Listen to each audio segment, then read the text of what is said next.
You have entered the retro realm. You are in the Game Master's Den.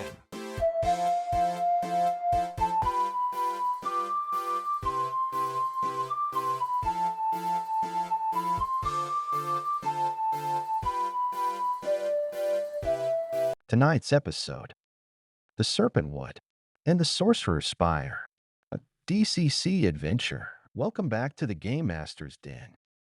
Tonight's episode is a bit of random solo play. Even if a character or event seems scripted, I use various out-of-game resources to create these encounters. I used an Oracle deck to create this entire adventure outline from beginning to end and fleshed out the rest using random tables from old-school resources.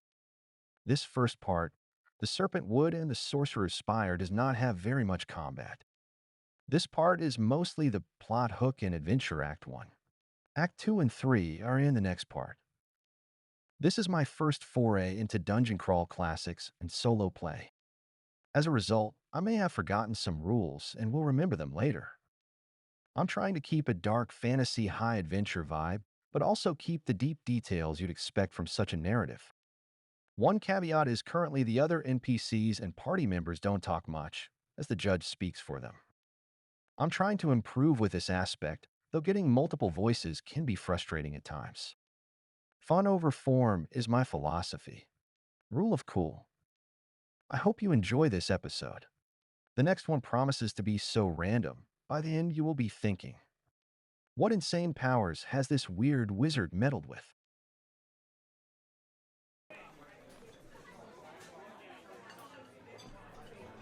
Adventure Prologue.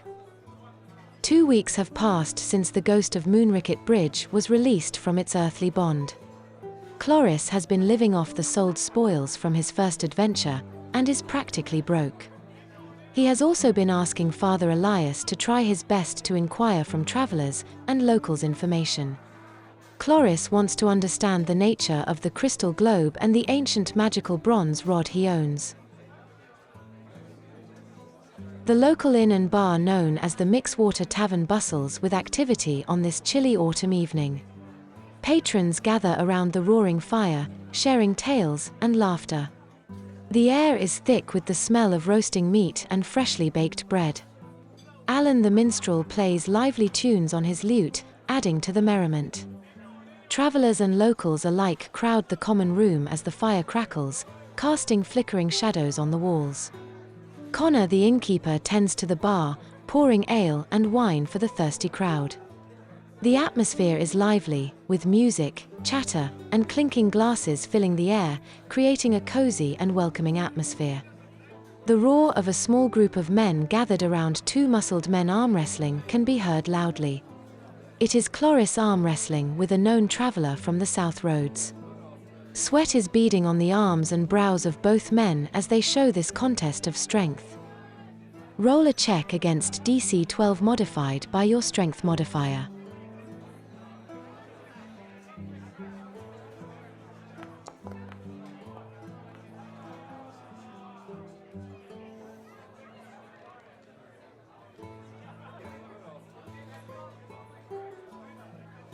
Cloris strains as much as his muscles can. Sweating and panting, the two men continue their bout. Eventually, however, the roughly chiseled traveler is able to best Cloris, winning 2 of his crystals. Sighing, defeated Cloris accepts his loss, and, immediately afterwards, roll to see who is entering Mixwater Tavern.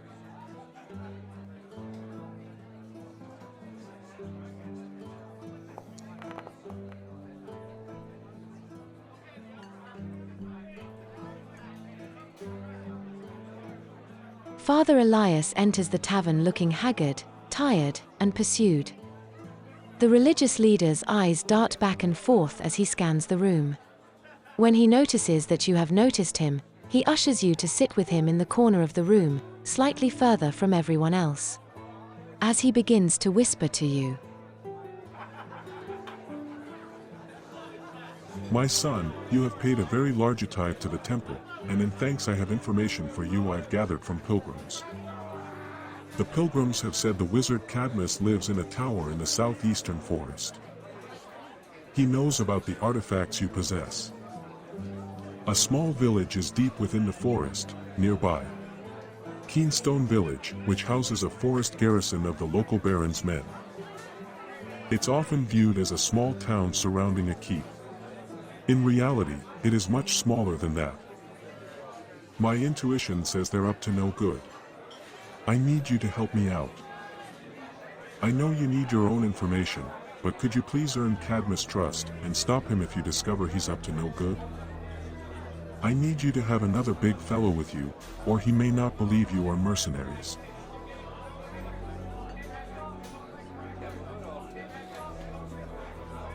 He then puts a small bag of coins in front of Matthias and implores him to help you. In an instant, Matthias snatches up the bag of coins, accepting the task. You reluctantly accept the quest and greet your new comrade. The man who was arm wrestling Chloris is named Matthias. Brown hair, slightly tanned skin, muscular, braid built, and 6 feet tall. He's a strong warrior from the south village that was decimated by a tribe of beast men. Matthias and his friend Slick are the only survivors. They fled to Fernholm as soon as they closed the mine the unholy beast men poured from on that grisly night. Chloris realizes the night the stars aligned, which opened the portal under the stars, caused a chain reaction in other areas. Father Elias gives you 10 silver coins and a vial of holy water. He then urges you to make sure and stock up on supplies before leaving for the accursed forest. He quickly hands you the map to Keenstone Village and leaves the inn swiftly.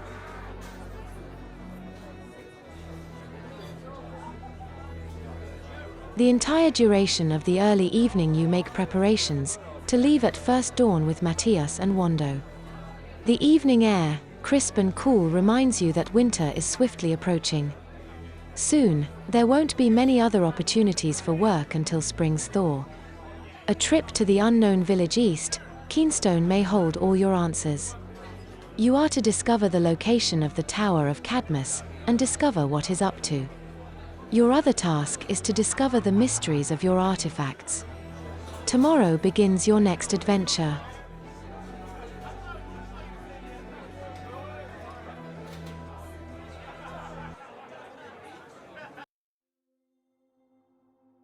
As you awaken to the first light of dawn, you eat breakfast at the Mixwater Tavern. You speak with Connor the innkeeper and purchase a week's rations before heading out, walking to Moonricket Bridge. As you are marching towards Moonricket Bridge, you see several cheerful travelers as they leave the area near the bridge. When you cross the old covered bridge, you feel a slight warmth of hope build in your hearts. You reach the forest's edge a few hours after sunrise. This is the furthest distance you've ever been from home. You know the roads are dangerous, and the closest settlement, Keenstone Village, is still many miles away. As you read the map, it should take you nearly 16 hours of walking through the forest. If you're lucky, and make good time, you can cover 3/4 of your trek today. You will likely need to make camp tonight, but your group is well prepared. You purchased an extra backpack. Matthias will wear 2 10-foot poles, 3 bedrolls, a bundle of firewood, flint and steel, 50 feet of silk rope, and a 2-person tent. Wando is carrying 50 feet of silk rope, the extra water and rations. He has 6 quarts of water on him. Each of you has a quart on you as well. You have 2 gallons of water total. The forest is dense, with towering trees that block out most sunlight. The terrain is uneven, with roots, rocks, and hidden pitfalls waiting to trip up the unwary. The forest twilight shrouds the land in mystery. Shadows dance among the skeletal trees, their branches like bony fingers reaching towards the moon. The air is heavy with the scent of damp earth and decaying leaves. A faint mist creeps across the forest floor, tendrils curling around ancient tree trunks, making navigation more challenging. The wind whispers secrets in a forgotten tongue, rustling leaves and sending shivers down the spine. The moon casts an eerie glow, illuminating the forest's dark beauty. In this mystical place, the veil between worlds is thin, and the whispers of the other world echo through the trees. Roll for encounters.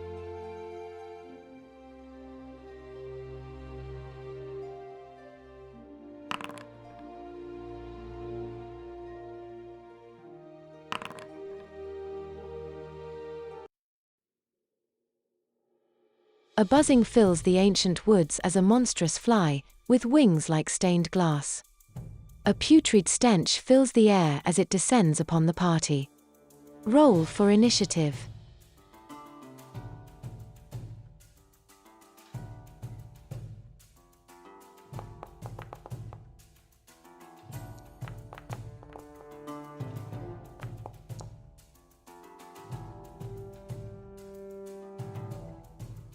Matthias attempts a mighty deed strike against the fly.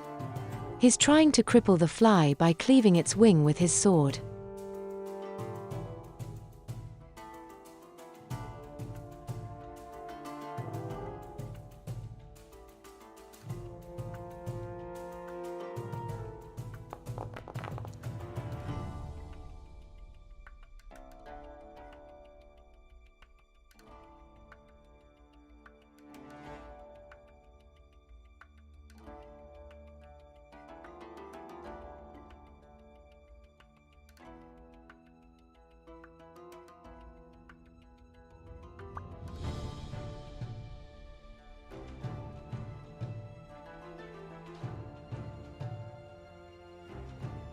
Matthias strikes the fly with a heavy blow, but no spectacular result. Wando attempts to do a double strike with his short swords.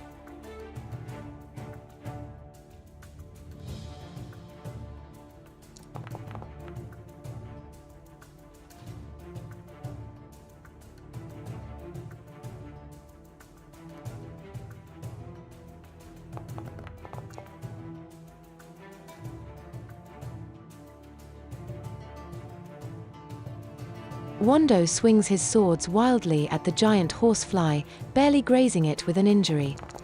The fly then bites at Matthias with a gnashing. In an attempt to flee, the pest flies vertically through the air 60 feet away from you.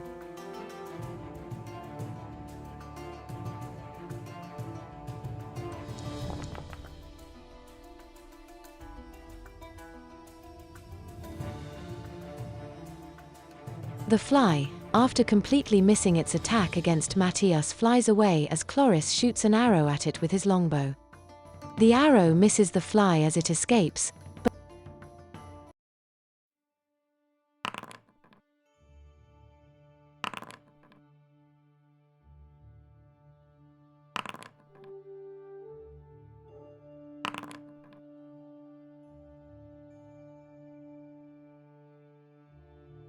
the adventurers find a meager clearing, choked by gnarled roots and shadowed by skeletal trees. A chilling wind whispers through the crimson and ochre leaves, carrying the stench of damp earth and decay. They work with grim efficiency. Wando and Matthias gather fallen branches. The brittle snaps underfoot, echoing in the oppressive silence. Chloris clears the immediate area, upturning twisted fungi and scattering scurrying insects. Chloris make a survival check versus DC 10.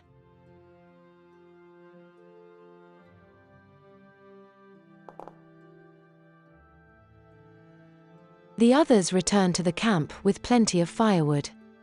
Chloris was unsuccessful setting the camp up in such a hasty fashion. The supplies are strewn about and its area unprepared. This takes the party an additional 45 minutes of time to prepare their camp area. With flint and steel, a spark catches, coaxed into a flickering flame. The firelight dances on the grotesque shapes of the surrounding trees, offering a meager defense against the encroaching darkness and the unseen horrors that dwell within. The group is roughly over halfway to their destination, but the forest's dangers and the deep, foreboding night make it prudent to rest. Chloris takes the first watch. His shift and Matthias' watch are 3 hours long each. And Wando's watch shift is 2 hours long. Each character is able to sleep 6 hours. Unfortunately, this almost guarantees an encounter or more.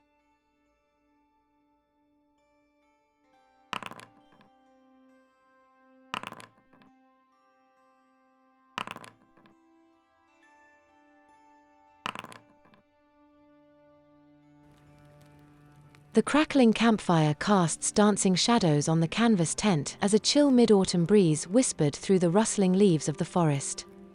Matthias, with his long sword across his lap, scanned the inky blackness beyond the firelight. Suddenly, the rhythmic clopping of hooves broke the silence. A lone figure emerged from the trees, leading a heavily laden mule. The merchant, cloaked and hooded, holds a lantern aloft, its flickering light revealing a weary face etched with travel. He halts with his mule a respectful distance from the camp. He holds up a small set of scales, the symbol of Justitia. Justitia is the goddess of justice and mercy, and is a popular goddess with many travelers. His gaze then shifting from Matthias to the slumbering tent. The merchant is a man of middling years, his face weathered and lined like old parchment. A thick, tangled white beard obscures his jawline. His eyes, though tired, held a shrewd glint, and a network of fine wrinkles crinkled around them. He wore a travel-stained leather jerkin over rough-spun clothes, and a wide belt cinches his waist. His hands, gnarled and calloused, grip the mule's lead rope. A worn satchel hung at his side, hinting at the wares within.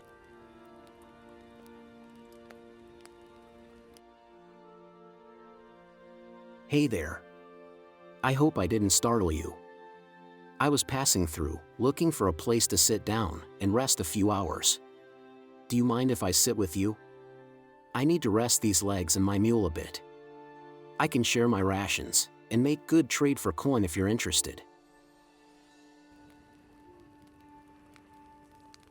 In exchange for company, the merchant tells you Cadmus is a weird wizard that lives in a tower near the Silverstone Mountains. The Silverstone Mountains are a small range of mountains north of Keenstone Village and northeast after you pass the village. Cadmus lives with an apprentice named Argentus that has been training for over a decade. He may have some manor guards, but other than that, from what you've gathered, he's quite the lonesome wizard. He marks the wizard's tower on your map.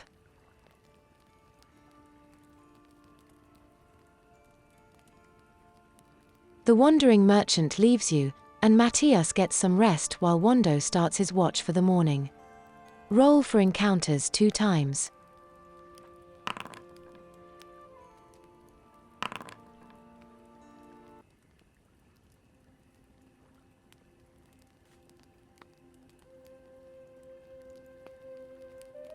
You have an uneventful remainder of your evening and early morning. Sunlight filters gold through crimson and ochre leaves, dappled the forest floor where your bedrolls lay scattered under a simple tent. Your party awakens and prepares breakfast, eating hastily before breaking down the camp. You snuff out the embers of your fire and break camp. With a final check, the party turned eastward, the path to Keenstone Village winding before them through the crisp morning air.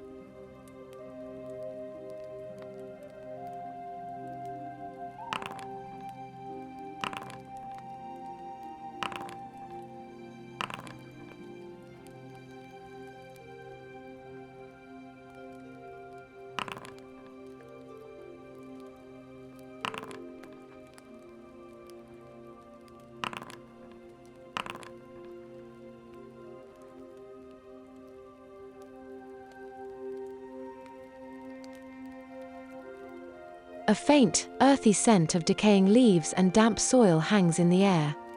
In the distance, perhaps 100 yards ahead, you spot a small herd. 4 moose grazes peacefully in a sunlit clearing. Their dark, hulking forms move slowly as they graze on foliage. Their massive antlers are like skeletal branches against the vibrant crimson and ochre leaves. A sense of wild tranquility settles over the scene. It seems a momentary respite from the dangers the dark forest usually holds. The late afternoon sun, a hazy orange orb sinking towards the horizon, cast long shadows across the leaf-strewn forest floor as your party approached Keenstone Village. The air, crisp with the coming twilight, carried the metallic tang of worked silver, mingling with the earthy aroma of wood smoke curling from within the palisade walls. As you drew nearer, the sharper scent of coal smoke from smithies joined the chorus, underscored by the faint, yeasty smell of brewing and the savory hint of roasting meat. The sturdy wooden gates, reinforced with iron bands, loom ahead, flanked by watchtowers where lightly armored figures move with watchful eyes. The sounds of a bustling village, the rhythmic clang of hammers, snippets of conversation in various tongues, and the bleating of penned livestock drift out to meet you.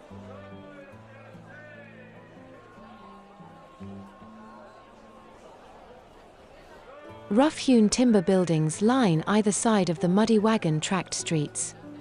The business signs creaking softly in the gentle breeze. The rhythmic clang of hammers rings out from the blacksmith's forge, competing with the softer hammering of the coopers shaping barrels. Sparks shower from the open doorway of an armorer's shop, where a stout figure pounds rivets into a breastplate. Miners with their faces grimed with toil trudge past your party. Their boots leave heavy prints in the muck. Laughter spills out from the open windows of the gleaming shovel, a beacon of warmth against the grey stone and weathered wood. Carts laden with or rumble slowly along, their iron-rimmed wheels splashing through puddles, adding to the gritty atmosphere of this hard-working community carved into the dark landscape. All right, finally we're getting somewhere. I'm sure everyone is tired of the road and would like to rest. We will go to the Gleaming Shovel and rent a room for the night.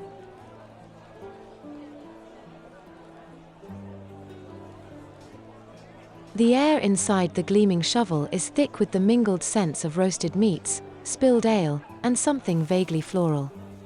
Laughter bounces off the low, beamed ceiling, punctuated by the clinking of tankards. Warm light spills from several oil lamps, casting dancing shadows on the rough-hewn walls. Behind a sturdy oak bar, a dwarf with a beard the color of rich earth and shot through with streaks of silver polishes a tankard with a practiced hand. His brow is furrowed in concentration, but a twinkle in his deep-set eyes suggests a jovial nature beneath the serious demeanor. Two human barmaids move with practiced efficiency. Their smiles are bright as they navigate the crowded room. While the halfling barmaiden, nimble and quick, weaves between the larger patrons, delivering drinks and sharing quick, cheerful words. A young lady playing the lute strums a lively tune in the corner. Her music adds much atmosphere to the tavern's vibrant hum. I'm going to lead the group to the tavern keeper. Hey there, how is everything going here? We're new in town and need a room for the night somewhere. We only need a room for tonight. Do you have any rooms for rent?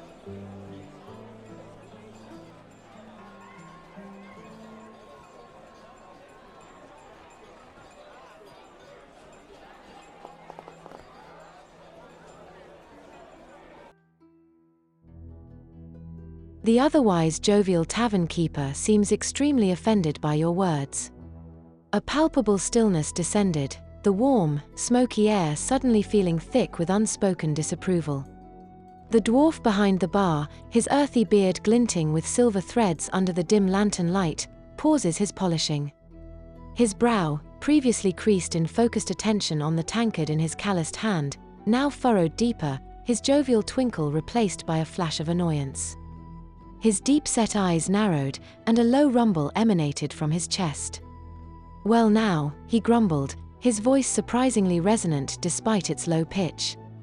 "What in the blazes dragged you lot in here? You smell like a week in a goblin latrine and look like you wrestled a gong monster in a bog." He slams the tankard onto the counter, the sound echoing in the sudden silence. "My patrons have delicate sensibilities, you understand. So, unless you plan on fumigating the premises, I suggest you turn around and take your aroma elsewhere. Now." All right, I can take a hint. We're leaving. The group will leave the tavern. So much for a warm reception. Wow, at this point we might as well take our chances on the road. Since it's still afternoon, and we have a good idea where the tower is located, let's just walk there now. The crisp autumn air bites with the promise of twilight as your group stands at the eastern gate of Keenstone Village. The scent of wood smoke and the faint metallic tang of silver still cling to the air, a familiar comfort you now leave behind. To the west, the the village huddles, its timber-framed buildings and the squat silhouette of the silver works already beginning to fade into the deepening shadows cast by the northern foothills and the dark moor of the mines. Before you stretches the eastern Primeval Forest. Its ancient oaks with their leaves a riot of dying gold, russet, and brown, stand sentinel at the forest's edge. Their gnarled branches, some draped with moss like the beards of forgotten kings, reach out as if to pull you back. The air here is cooler, carrying the damp, earthy aroma of decaying leaves and the faintest hint of something wilder, something untamed.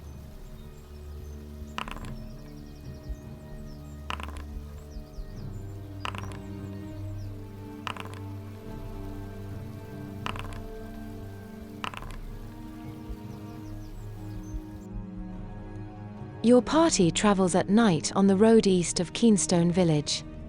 According to your marked map, the road through the thick forest should lead you to the Wizard Cadmus Tower. The crisp, cool autumn air carries the scent of apple pie as your party rounds a bend in the dimly lit forest path. Ahead, a warm, flickering light spills from a single, large dwelling nestled amongst the roots of an ancient oak. As you draw closer, the sound of cheerful chatter and the faint strumming of a small stringed instrument drift through the night. Before you reach the dwelling, 3 short figures emerge. Their silhouettes are illuminated by the soft glow of a handheld lantern. They step out of the tree and meet you on the road nearby. They are gnomes, smiling, appearing open and welcoming. They are slightly shorter than you might expect, perhaps no taller than the average halfling. They are dressed in earthy brown and moss-green clothing. Their faces are round and jovial.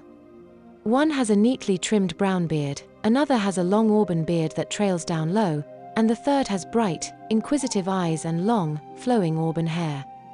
Their eyes, bright and curious, gleam with genuine warmth. One gnome, the older one with the long, auburn beard, steps forward, holding his lantern high. "Well now, who have we here?" he asks in a voice that is surprisingly deep and resonant for his size, tinged with a friendly curiosity. "Lost are we, so late in the season? Or perhaps just passing through our humble home?" The female gnome with the flowing auburn hair holds a small, strangely crafted lute-like instrument. The third gnome, a stout fellow with a neatly trimmed brown beard, stands beside them, holding a small, flickering lantern that casts dancing shadows on the fallen leaves. The air around them feels peaceful and welcoming, a stark contrast to the usual dangers of the dark forest. Hello there, kind gnomes. We are tired mercenaries traveling through the forest on our way to the Wizard Cadmus Tower. We want to meet the famous wizard and offer our services for coin. I heard he lives nearby. Surely you've heard of this conjurer of arcane forces?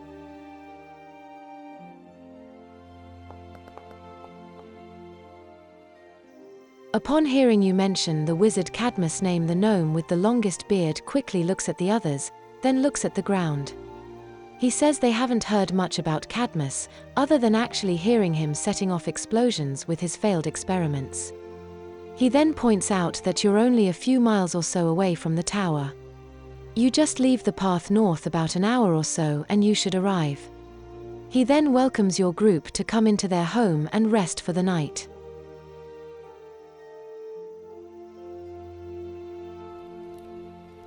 Ask Runder if there is anything they know that can help. Rumors, perhaps. Okay, let's spend the night. In the morning we will leave for the wizard's tower. Conversing with Runda before sleep, he tells you to beware the black caps. He says they obviously don't always wear black caps, but they're evil. Their clan a long time ago banished a bunch of evil gnomes that were practicing black magic or necromancy. The necromancers and their kin vowed revenge on everyone. They said there are eldritch forces in the forest that will grant them the power to enact their vengeance.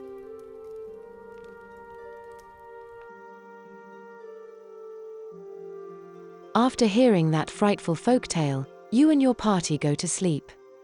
In the morning you awaken to the sound of ceramic and cutlery, and the scent of porridge and flat cakes. Wando has already eaten his first helping of breakfast before you awaken. When the others see you've awoken, they all smile. You merrily eat your breakfast and leave for Cadmus Tower.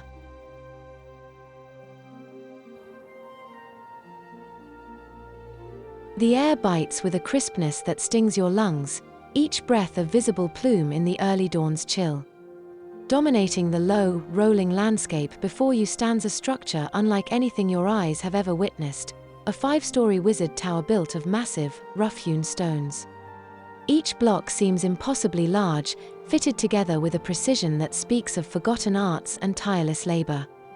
The mortar, where visible, is a dark, almost black substance, hinting at secrets held within. The tower rises starkly against the dawning sky, its silhouette a jagged crown against the soft hues of sunrise. The base is broad and imposing, suggesting immense strength and stability.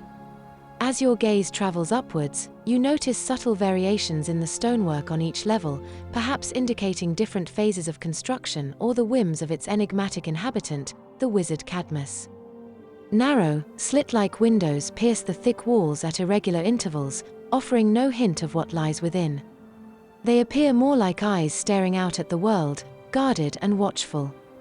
The upper levels seem to narrow slightly, perhaps a lightning rod of blackened iron points accusingly at the heavens, or symbolic runes are etched into the highest stones. The rising sun casts long, dramatic shadows across the tower's western face, emphasizing its sheer scale and the rough texture of its ancient stones. The light catches on patches of lichen clinging to the weathered surfaces, adding flecks of muted green and gray to the overall somber palette. A sense of both awe and trepidation washes over you. This is no mere building, it is a monument to power. It is a testament to one's life dedicated to arcane knowledge. For peasants who have known only thatch-roofed huts and timbered longhouses, the stone wizard tower of Cadmus is a colossal presence. It is a silent declaration of a world far beyond your understanding. It looms before you, its large, wooden door awaiting your knock. I want to carefully approach the tower and knock on the large door. You knock on the door. You hear a gruff voice ask, "What do you want here?"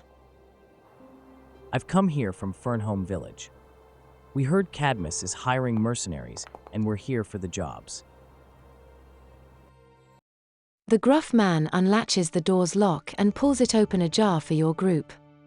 Inside the imposing stone tower, a stark contrast to its formidable exterior, the air is cold and damp. The ground floor serves as a makeshift barracks, where 4 human guards, clad in worn leather armor, stand watch. Their eyes dart nervously around the dimly lit space, the only illumination coming from flickering torches that cast long, dancing shadows on the rough-hewn stone walls. Ascending the winding stone staircase, each level reveals a different facet of the tower's inhabitants. The second and third floors contain more guard posts, with the 4th floor being a living area.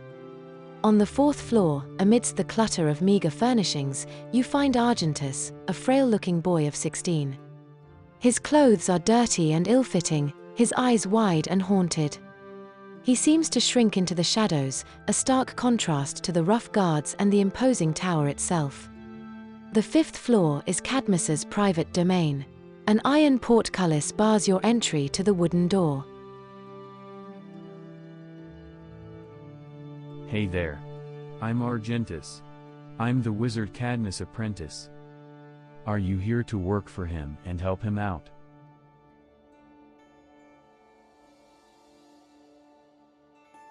I respond to Argentus that we were told Cadmus is hiring mercenaries. We came here to work for him. We need the coin. Could you please let us in to see the wizard? We have traveled here all the way from Fernholm Village.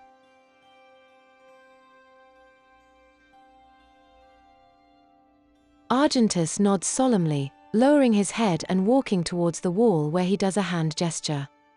The portcullis immediately rises as the wooden door turns dark blue and silver speckled, like a starry night. As you approach the doorway, a wave of unease and discomfort overtakes you. Unaware of its source, you enter the dark inky entrance. The portal shimmers, a swirling vortex of dark blue and silver speckled energy, like a window into a star-strewn night. As you step through, the air shifts, cool and imbued with a faint, ethereal hum. You find yourselves on the 5th floor, a chamber that seems to defy the tower's stone construction. The walls and high, vaulted ceiling are painted in deep, velvety blacks and blues, speckled with countless shimmering points of light.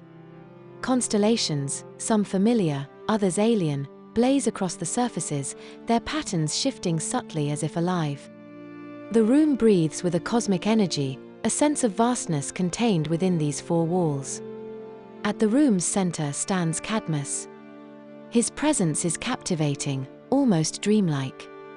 One eye is a warm brown, the other a cool blue, the difference so subtle it's barely perceptible. His shoulder-length grey beard is meticulously groomed, and his face, though marked by the wisdom of his 60 years, is surprisingly unwrinkled. His eyes, however, hold the true measure of his aged deep pools of ancient knowledge and power. He regards you with a serene, almost detached curiosity, a figure of immense power in this celestial sanctuary.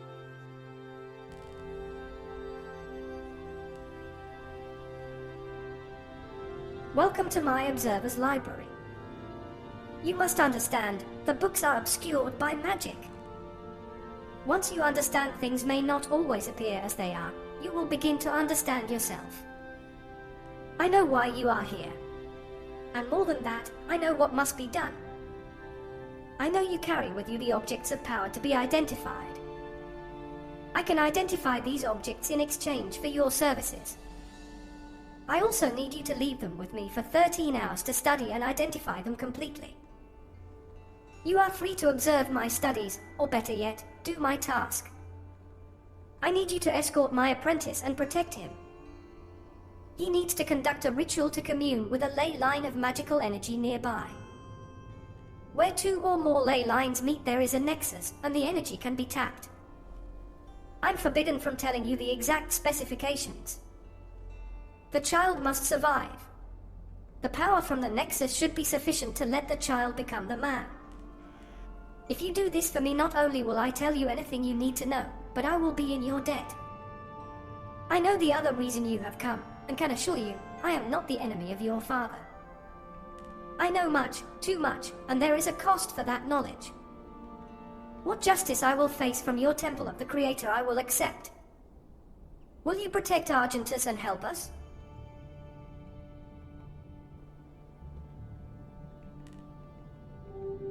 I don't really trust this wizard, but I need his help.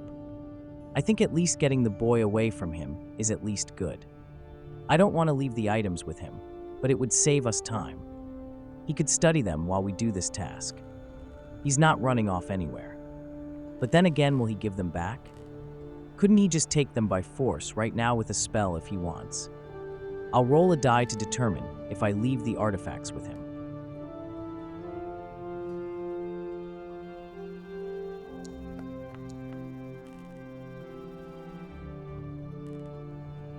You agree to take Argentus to the ley line to conduct the ritual. Cadmus hands you a gold ring with 5 small quartz gemstars making a star pattern.